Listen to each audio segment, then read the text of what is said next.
Hi, and welcome to this episode of I've Got This Kid. I'm your host, Sharina Williams, licensed speech and language pathologist, mom of two, homeschooler, and excited podcasting host here with you today.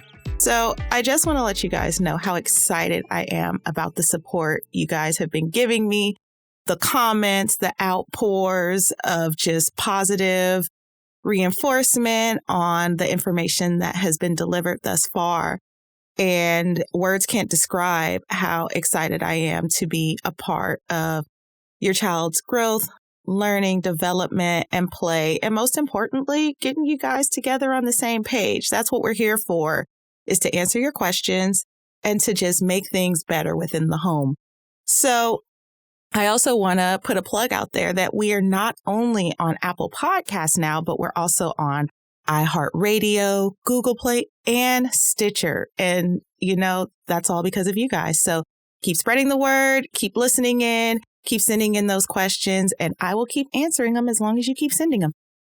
So let me tell you, I've said for the last 2, now 3 episodes that I am a licensed speech and language pathologist.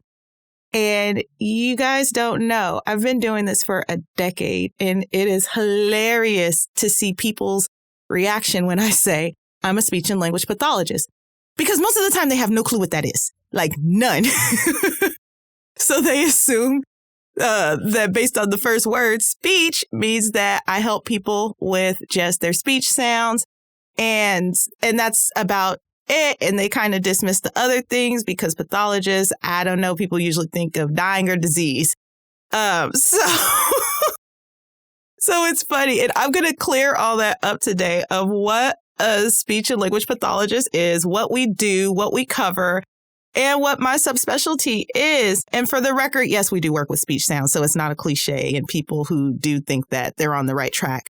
The other people that know us too are the people who've seen us as a child or as an adult, or who's had an adult family member or somebody along the way who has come to us. So let's get this started.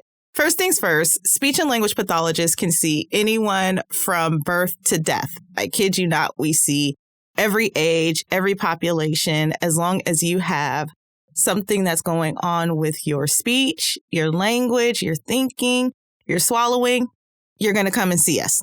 We do that, and it'll make more sense in 5 minutes. So let me just unpackage this a little bit. Let's start with the word speech. Speech sounds that come out of your mouth are transmitted by the thought that comes into your brain, and it's the sound that you want to make out loud. So your breath from your stomach gives you the ability to turn that air into sound, and that sound is shaped into a combination with your articulators. Your articulators are your lips, your tongue, your teeth, your hard palate, your soft palate, and your jawline. So whenever something occurs that prohibits sounds from coming out of your mouth that turns into words for the person that you're speaking to, we treat that. So you might hear words like articulation, phonology, apraxia, voice, stuttering, or motor programming disorders. That's all associated with speech. Again, the sounds that come out of your mouth that are formulated in your brain and fine-tuned with your articulators. Language, we cover language. Language comes in 2, but technically 3 parts.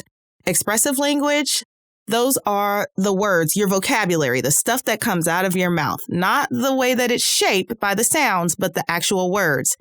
Cat, dog, house, metamorphosis, words. Receptive language is the stuff that you understand, the stuff that other people says to you, or the stuff that you read, how your brain takes it in, and how you then respond to that. And so don't get that confused with selective listening. Selective listening and receptive language are 2 different things. Selective listening is when somebody understands exactly what you're saying and choose to ignore you. But receptive language is the stuff that you really do understand and you respond to. And the third part of that is the pragmatic piece, and that's the social piece. Pragmatics is a fancy word for social language.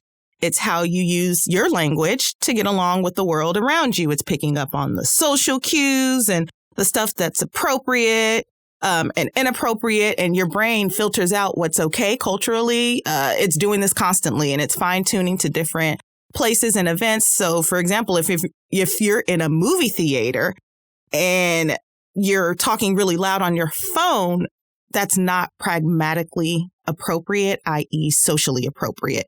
So that's what pragmatics is. We work with the brain.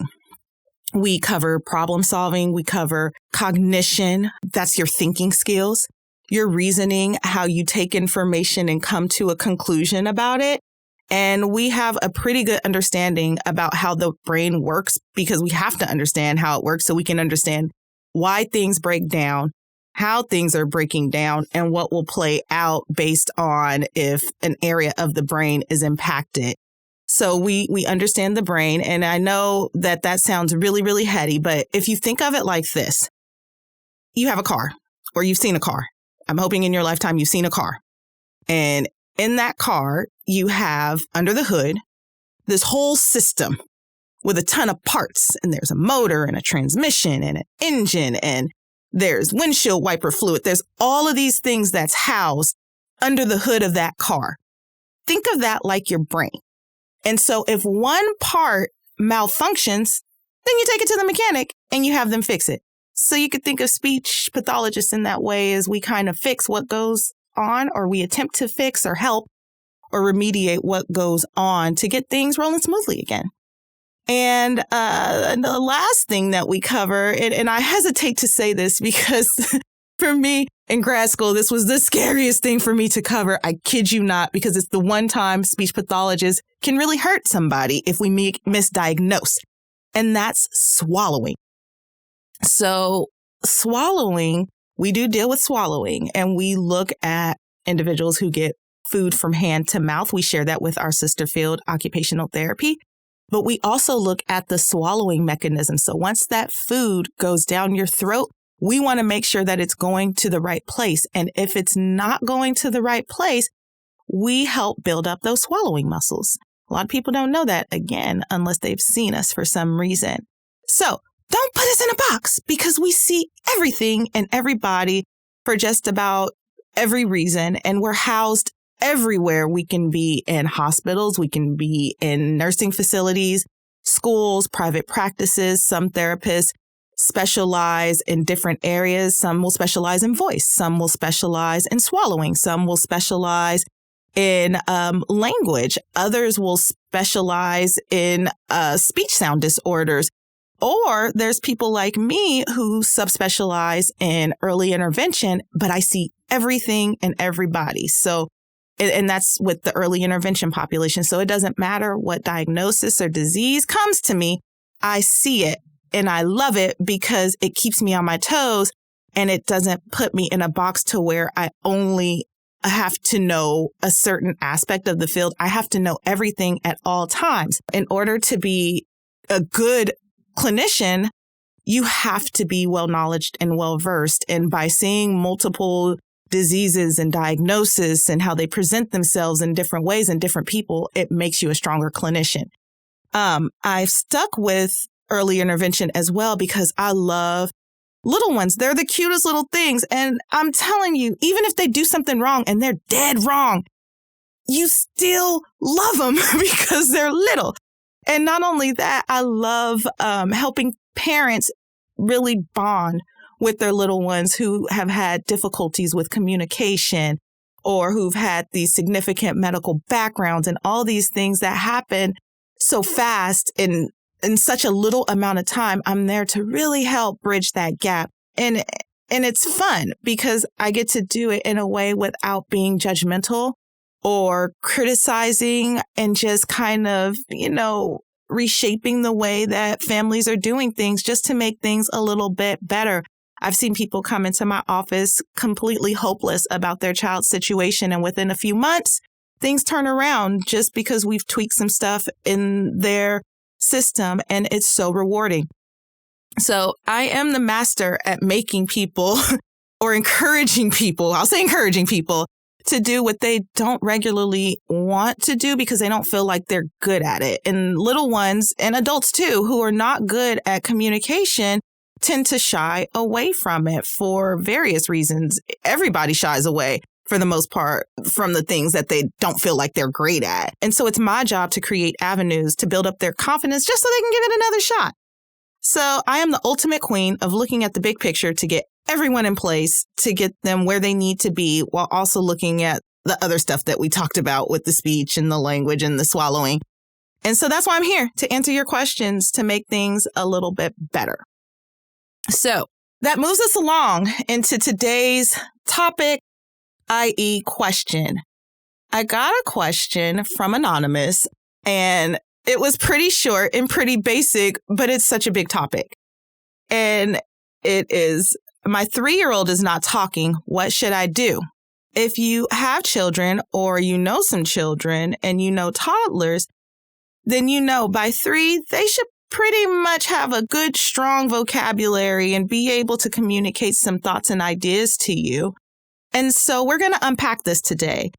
And so how we're going to unpack this is by talking about some expected milestones and some factors that could be contributing to the little one not talking or to your little one not talking. And what can you do? So I don't want you to feel like I'm criticizing you or why didn't you get them help sooner? Because this is a real thing and it happens.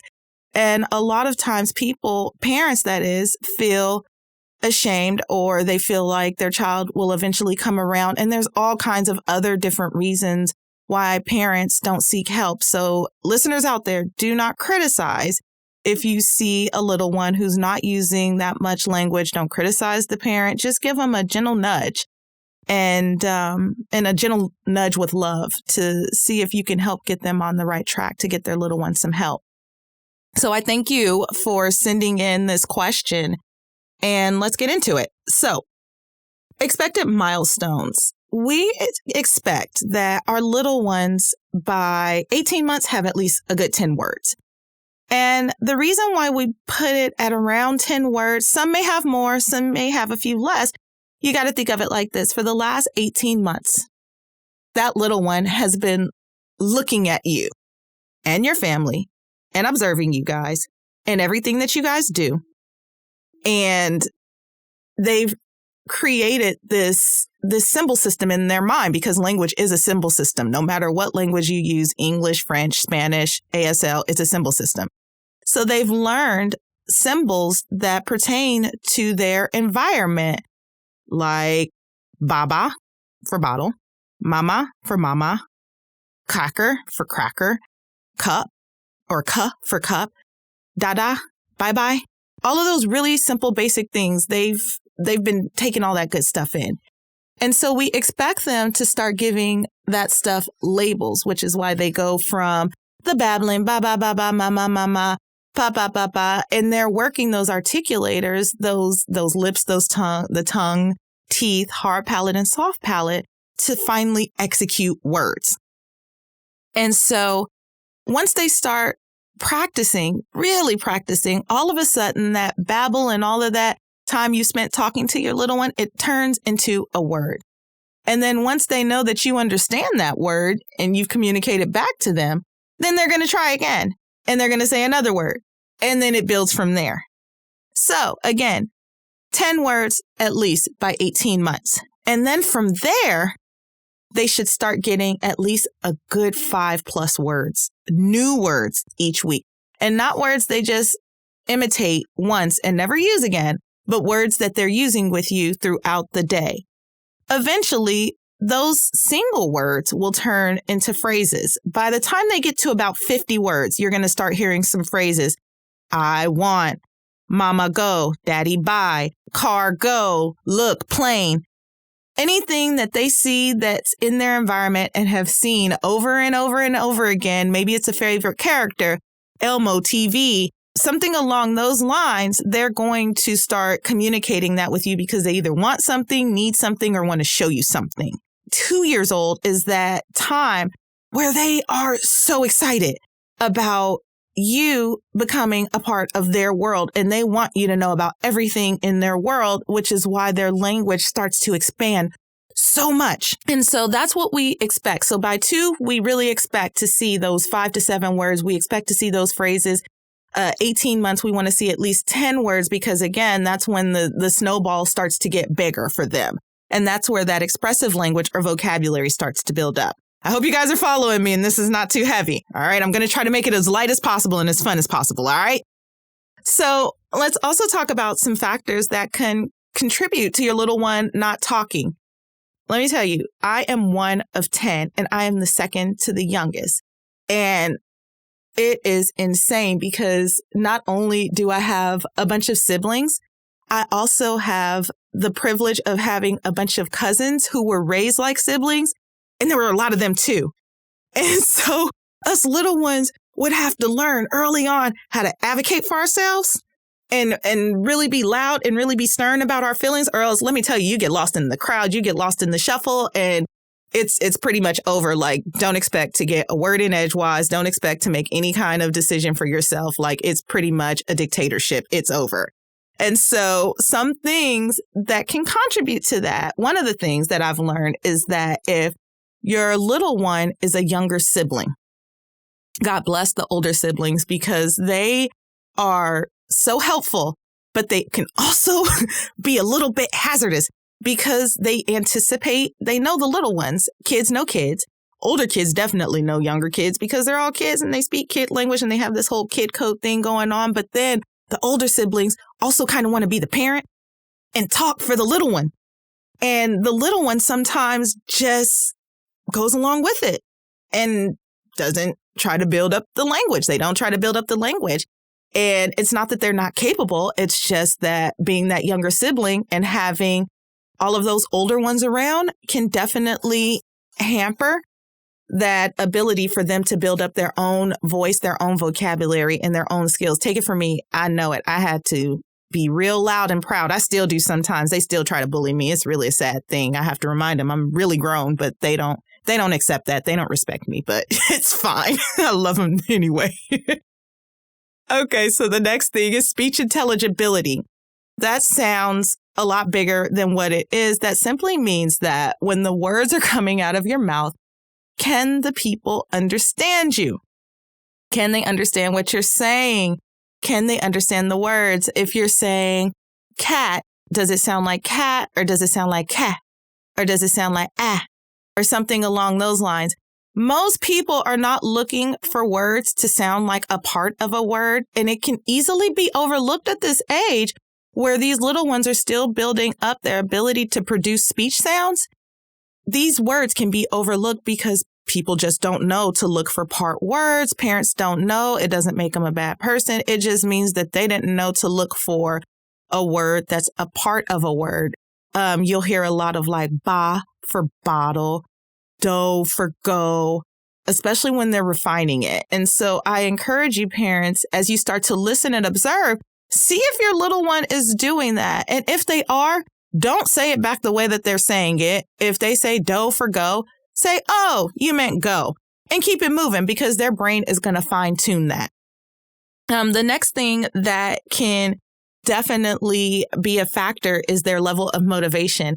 And this can tie into the sibling factor, but this can also be that maybe your child is not extremely motivated to talk, to communicate, especially if the speech sounds like if their speech is coming out and their words are coming out and nobody's understanding them, then it becomes a lot less motivating. Can you imagine if you talk or made an attempt to talk to somebody, your peer or whomever is around you, and they don't understand what you're saying?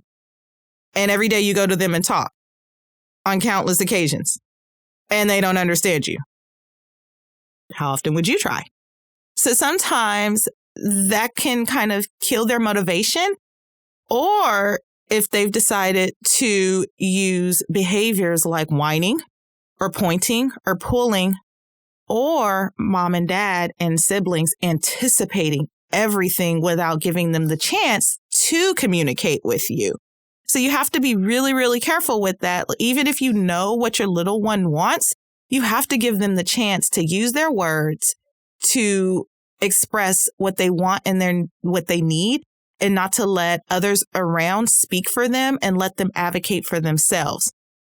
The other thing about behavior as well is that if a child is a sluggish speaker and they're just kind of taking their time, and as the parent, you're responding to the whining and the pulling and the pointing, because let's be honest, nobody really wants to hear that. And it's easier to just give them what they want. And it is easier on the front end. It is. No lie. It's easier on the front end to just give in to the whining, to just make it stop, right? But on the back end, it can become a problem when trying to build their vocabulary and their skills.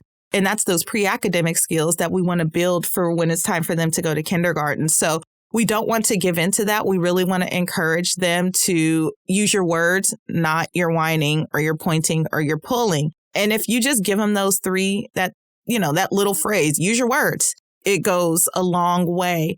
If they do try to use whining or pointing or pulling to communicate with you, it's okay for you to say, I don't understand you. You have to use your words. And that will put them in a position to where they have to use their words. Now, if they fall out on the floor and start crying and whining and screaming and, doing the whole thing, that's a little bit of manipulation. I would encourage you to walk away. Yep. Just go the other way. That way you don't get mad. And then you don't have to give into that. And then you guys can try all over again. And it's okay. As long as they're safe. Make sure they're safe. The other point is family history. Sometimes it is really common for people to come into the office and I'll ask them, is there any family history of speech and language delays? And they might say no to the immediate family. And then I'll say, well, okay, let's think about cousins and aunts and uncles. And at least 50% of the time, somebody in the family has had a speech and language delay. So sometimes it's just the apple doesn't fall far from the tree, and that's okay because most of the time this stuff is treatable. And then there's other existing medical conditions. Sometimes children have a little bit more going on and they were either born with something. Sometimes children have a tongue tie and need to get that checked out by an ENT. Usually SLPs refer and pediatricians refer as well if they check that out. A lot of times, though, nobody's really looking for that unless it's really, really bad. But other medical conditions can also play a part in that. I'm not going to go through the list or else we'll be here all day.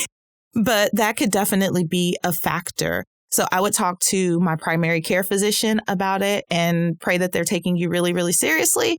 And if you don't feel like they're taking you seriously, then you might need to turn them into a friend and find another pediatrician who's willing to help you out, or go to ASHA, and that's the American Speech and Hearing Association, and they have a list of local providers in the area. So what can you do? There's a lot that parents can do. Sometimes parents don't know the power that they have as a parent just because they don't know what to do. But I'm going to help you with that. So you're okay. Just start observing how your child communicates and don't try to structure some special time. Just do it naturally while you guys are in the car, while you guys are watching TV. Look at how your child is requesting. Look at how they're communicating with their siblings, with their classroom peers if they're at a preschool or a daycare. Look at what they're doing. Just kind of peek in and see how they're communicating with the people around them. Do you see them using their body or do you see them using their words? Does speaking look like it's hard, like their wheels are kind of turning and they're really trying to get it out and put things together? Or are they trying and people aren't understanding them? So I would start there and observe how they communicate, because then that'll get you on the right path to help them out. And then when you're communicating with them, try using the 3-second rule. I am a firm believer in the 3-second rule. I even use the 3-second rule for my kids and my husband because I talk too much and I talk too fast, and I'm aware of that. So I'll say something and I'll count in my head and then wait for a response. They're used to it, so I don't have to do it as much anymore, but just trying to become not a great communicator, also a great listener, I had to learn how to slow down and listen and not be so anxious for a response that I don't give them a chance to respond, or I'm putting my anxiety off on them to the point of where they don't want to respond to me. So next time you communicate with your little one, give them 3 seconds. Don't rush through 5 questions before giving them a chance to answer the first. If after the 3 seconds you still don't get a response and you feel like, gosh, they're still not responding to me, ask again. And then after you give them that second 3 seconds, try to ask the question in a different way using less words. So instead, like, for example, if you say, do you want to go outside to the park and play? No response. Try, let's go to the park. See how they respond. Do you want to go to the park? See what they do. If they are a younger sibling, then you'll have to explain to the older siblings if they're doing, and this is if they're doing a lot of the talking for them, to let them talk for themselves and encourage the older siblings. Like, I love that you're extremely nurturing and that you really want to help your sibling with their language, but I really would like you to let them explain themselves and let them talk for themselves because you have your words. And I want them to have just as many words as you do and to be able to advocate for themselves just like you're able to. And a lot of times, if you put an older sibling on a mission, they're all for it. Now, if your little one is talking and you just don't understand them, try writing down the words that you know what they're saying. The words that you know, write them down, not the word itself and how it's supposed to sound. Write it down the way that they say it, right? This is magical. This opens up all kinds of doors because if you pick up on how they're using speech, then from there, you can pick up on other words because you understand maybe the end of the sound is being dropped off. So instead of for hat, you're hearing ha. Or if you're hearing do for go, then you know, like, oh, wait, they're using a D for that G. It might not make it right, but at least you can understand them in the meantime. And that way you can pick up on more of the words they're using and how they're using them. And that way, if you do need to seek out the support of a speech and language pathologist, then you can say to them, I've even written this language sample. This is what they're saying, and this is how they're saying it. And that makes our lives so much better. Like, oh my gosh, this is an amazing parent. They're proactive and they know what's going on. So I can really get in there and help them. And I know I mentioned this before, but I'm going to mention this again. If you've tried these things, once you try these things, give it a week or two. Identify which one resonates with your situation. If you feel like this is beyond my scope and I need some help beyond this, go to your pediatrician and let them know what's going on and ask them for an SLP referral. And nowadays, pediatricians are being trained up to no longer go along with the wait and see approach, which means we'll wait until they get to kindergarten and see if they talk by then. Usually they want to see little ones have a few words by 18 months as well. Like they're pretty much trained to know that by 18 months, 2 years old at the latest, the little one should have a pretty firm vocabulary and should be building up more words, and they will make that referral for you. So I encourage you to go to your pediatrician and get a referral. You can also go to ASHA, and I've mentioned the American Speech and Hearing Association before, and find a local SLP or speech and language pathologist. They have it all located by state, and they will be a great tool to you. And I always hear as well, what are the best ways to observe how my little one is communicating? And I believe I touched on this as well. Do it during natural activities. It's kind of like if someone asks you to do something on the spot and they record you. It doesn't come out quite as natural as if you were just kind of naturally going along with the normal routine and doing things. You want kids to be in the most comfortable position so you can get a really good view on how they're communicating. You want to be able to build up the most information and the most data about how they're communicating with the world around them or how they're not communicating. Do they get a little bit reluctant to speak if you talk first? Do you notice that they like to initiate the communication? Do you notice they like to use their body to communicate? What is it that you're noticing while they're communicating or when they're trying to communicate? Do you notice that they're trying to wait for you or they wait for you to anticipate their needs? What is it that they're doing? Do you notice they'll speak to kids more so than they will to adults, or vice versa? They like to speak to adults more than they like to speak to kids. And you can just observe and pick all that information up. You can also pick up on who they communicate with. For example, if they like to communicate with people who talk a lot, or do they like to communicate with people who are a little bit more reserved and relaxed? That'll give you a lot of information about what they need as well, because usually a more relaxed person who's communicating is a lot less anxious and not trying to force information out of them and force them in a position to where they feel like, I have to speak. And it creates unwanted anxiety. And again, this is for a little one who's not speaking.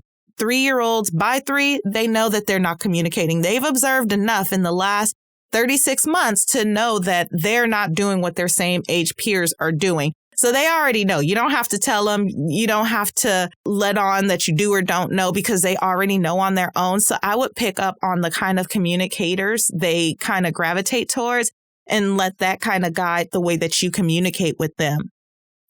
So I'm hoping that that was helpful. If you do have a little one who is not communicating and they don't have at least 10 words by 18 months and are picking up that 5 to 7 new words that they're using every week, then you really want to reach out to your pediatrician and seek some support just to make sure. We don't want to wait and see and find out a few years down the line that this was something that we could have totally undone, right?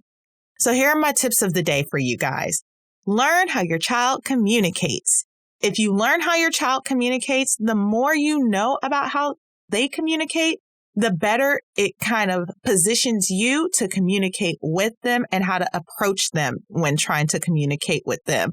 And it also helps you help others along to kind of dictate how you guys interact and communicate. You want to think about and observe reasons why your child might not be communicating. And remember, the best way to do this is just by observing them naturally. And it doesn't take a ton of time. It just takes some intention on looking at them in different places, whether it be the park, the preschool, at home, during mealtime, with their peers, with their siblings. Just see how they go about engaging with this world. Are they doing a good job relating to the people that are around them? Or are they kind of struggling or just trying to get along? Or are they able to get people to do the things that they want them to do so they can get along without really having to communicate? Verbally, that is.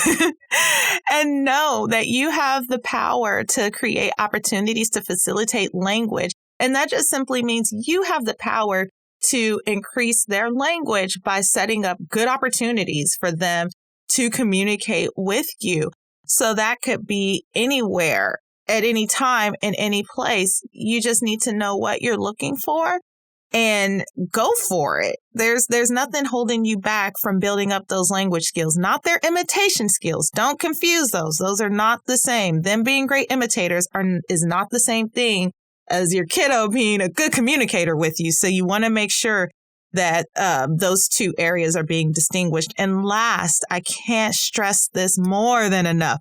Get help, get help, get help. If you notice that your little one is not communicating the way that they're supposed to, or you're in community with a family whose little one is not communicating the way that you see same age peers communicating, with love, it's okay to say something. Don't be offensive. Please don't offend anybody. Your kid's not talking. That's not the greatest approach about things, but maybe just nudging them and giving them the I noticed. They probably have. They may not have.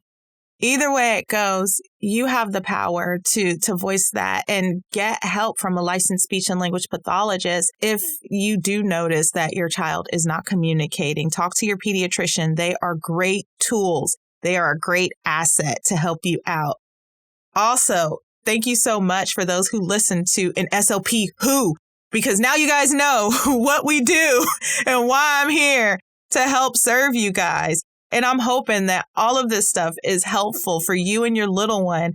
And don't hesitate to send in your questions. There's no such thing as a silly question, more so an unanswered question. So email us at questions@I'veGotThisKid.com, or you can submit your questions through our new Instagram page at I_got_this_kid. I kid you not. I didn't set it up. My husband did. And that's what it is, but it's okay. We'd love to hear from you. He's giving me the stinky face. Then with just a few tweaks every day, you too can maximize your child's speech, language, and play skills. Are you ready for the challenge to step into amazing play? Take care, everybody. Until next time.